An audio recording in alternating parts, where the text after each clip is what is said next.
Assalamualaikum warahmatullahi wabarakatuh. Selamat pagi anak-anak semuanya. Semoga dalam keadaan sehat selalu. Bertemu kembali pada video tutorial pembelajaran di mata pelajaran simulasi dan komunikasi digital pada kelas 10 di sini. Untuk pertemuan kali ini kita akan membahas materi pada KD1 yaitu tentang logika dan algoritma.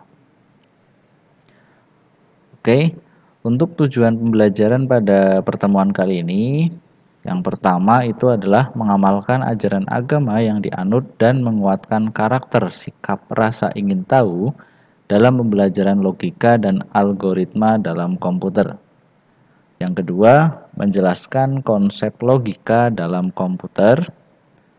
Dan yang ketiga, memberikan contoh cara menyusun flowchart atau algoritma sederhana. Dan yang keempat adalah mempraktikkan cara membuat algoritma menggunakan perangkat lunak ataupun software. Nah, itu untuk tujuan pembelajaran pada KD ini. Nah, untuk peta konsep pada pertemuan kali ini atau mata pelajaran ini, untuk materi logika dan algoritma dalam komputer itu meliputi ada dua materi.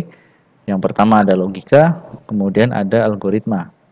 Di mana di situ untuk algoritma ada penulisan algoritma itu bagaimana, kemudian perangkat lunak pembuat algoritma itu apa saja. Nah, di situ untuk penulisan algoritma dibagi menjadi tiga. Ada bahasa natural atau alamiah, kemudian pseudocode, kemudian yang ketiga ada flowchart atau bagan alir.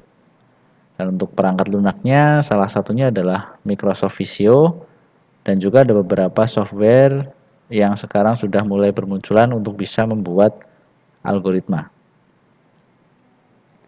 Nah, kita masuk ke pengertian dari logika. Untuk logika itu berasal dari kata Yunani kuno, di mana dibacanya adalah logos, yang bermakna itu adalah hasil nalar yang diutarakan dalam kata dan dinyatakan dalam bahasa. Nah, istilahnya logika itu seperti itu, asal muasalnya. Nah, seharusnya kalian semua insya Allah sudah paham ataupun sering mendengar kata logika. Nah, kemudian untuk menurut tata bahasa Indonesia, untuk logika itu adalah pengetahuan tentang cara berpikir yang sehat.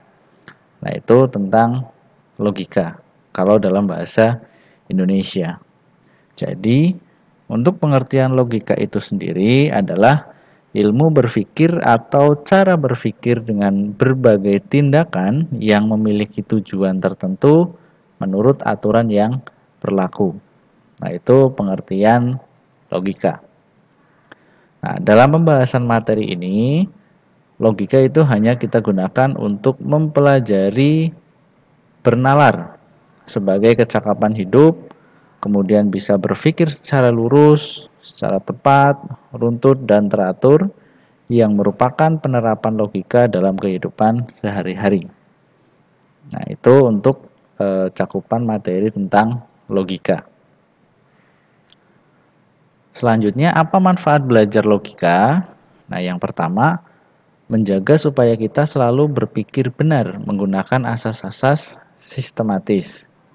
Yang kedua, itu membuat daya pikir menjadi lebih tajam dan menjadikannya lebih berkembang.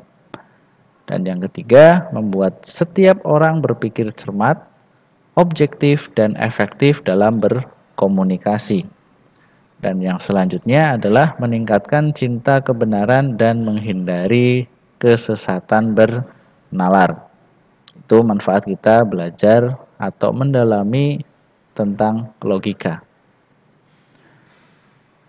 Nah, tadi itu logika, kemudian sekarang itu apa itu algoritma? Algoritma itu adalah urutan langkah-langkah terstruktur dan juga logis untuk menyelesaikan masalah yang disusun secara sistematis. Nah, untuk kata logis dari pengertian algoritma di situ berarti benar sesuai dengan logika manusia. Intinya sesuai logika benar gitu ya. Nah, untuk menjadi sebuah algoritma, urutan langkah yang ditempuh untuk menyelesaikan masalah harus memberikan hasil yang benar. Maksudnya bagaimana? Kita contohkan algoritma sederhana dalam kehidupan sehari-hari. Saya ambil contoh bagaimana cara minum atau membuat minuman kopi instan. Dari pengertian algoritma sebelumnya, nah di sini untuk menjadi sebuah algoritma, urutan langkah itu harus memberikan hasil yang benar. Jadi misalkan di sini contohnya membuat minuman kopi instan, dari langkah awal dan sampai akhir itu harus benar dan juga memberikan hasil. Hasilnya apa? Kita bisa minum kopinya. Nah, kita bisa lihat di sini urut-urutan langkahnya. Nah, ambil cangkir terlebih dahulu, kemudian ambil kopi instannya, masukkan bubuk kopi ke dalam cangkir sesuai takaran. Nah, setelah itu baru siapkan air panas. Kalau misalkan belum tersedia, kita panaskan dulu airnya. Selanjutnya kalau ada, tuangkan air panas ke dalam cangkir, aduk cangkir hingga kopinya larut, tambahkan gula atau creamer sesuai selera, kemudian jangan lupa diaduk. Nah, setelah itu hasilnya apa? Hasilnya adalah kita dapat meminum kopi tersebut. Nah, itu salah satu contoh sederhana untuk algoritma, di mana perlu diingat algoritma itu adalah urutan langkah-langkah terstruktur dan logis untuk menyelesaikan masalah. Ada gambaran ya, apa itu algoritma? Yaitu runtutan ataupun langkah-langkah urutan untuk menyelesaikan sebuah masalah. Nah, apa manfaat kita belajar algoritma? Yang pertama, itu meningkatkan kemampuan berpikir secara logis. Berpikir sesuai dengan logika manusia yang benar. Yang kedua, mengembangkan cara berpikir dengan sistematis. Dan yang ketiga, memperkuat analisis ketika membuat suatu program. Atau misalkan ada permasalahan yang harus kita selesaikan. Dan yang keempat, meningkatkan kemampuan dalam mengatasi sebuah masalah. Jadi ketika kita logikanya sudah terlatih, kemudian ada permasalahan, kita selesaikan dengan urutan langkah-langkah untuk menyelesaikan masalah itu dengan benar, maka kemampuan kita dalam mengatasi masalah akan meningkat. Oke, itu manfaat dari belajar algoritma. Nah, selanjutnya bagaimana cara membuat algoritma itu? Nah, beberapa hal yang harus diperhatikan dalam membuat suatu algoritma adalah yang pertama, bahasa yang disampaikan itu harus sederhana dan mudah dipahami oleh diri sendiri maupun orang lain. Yang kedua, penulisan algoritma dapat dibuat berbeda untuk setiap orang, tetapi tetap memperhatikan urutan dan juga konsep. Dan yang ketiga, notasi algoritma harus ditranslasikan atau diterjemahkan ke dalam bahasa pemrograman terlebih dahulu agar dapat digunakan dalam komputer.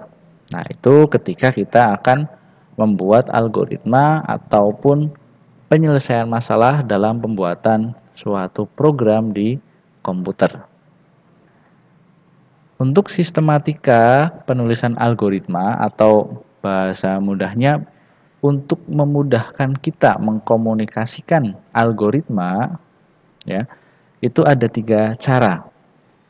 Yang pertama dengan menggunakan bagan alir atau istilah mudahnya adalah flowchart, di mana pengertiannya itu adalah cara penulisan algoritma dengan menggunakan notasi grafis.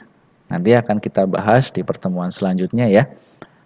Dan yang kedua ada istilahnya pseudocode, yaitu cara penulisan algoritma yang menyerupai bahasa dan juga pemrograman tingkat tinggi. Ini menggunakan bahasa pemrograman. Jadi kita harus menguasai sedikitnya 1 bahasa pemrograman untuk bisa membuat algoritma suatu program.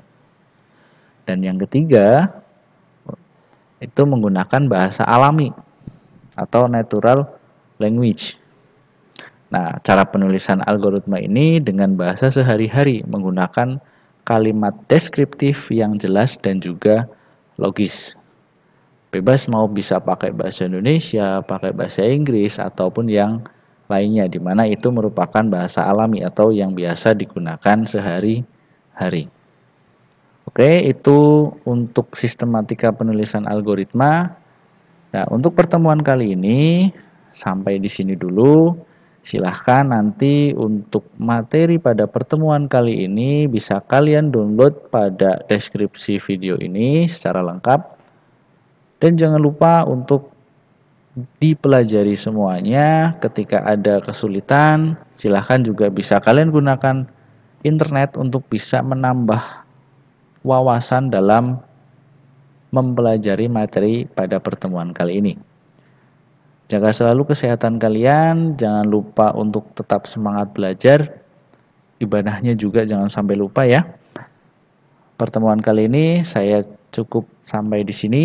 Saya akhiri. Wassalamualaikum warahmatullahi wabarakatuh.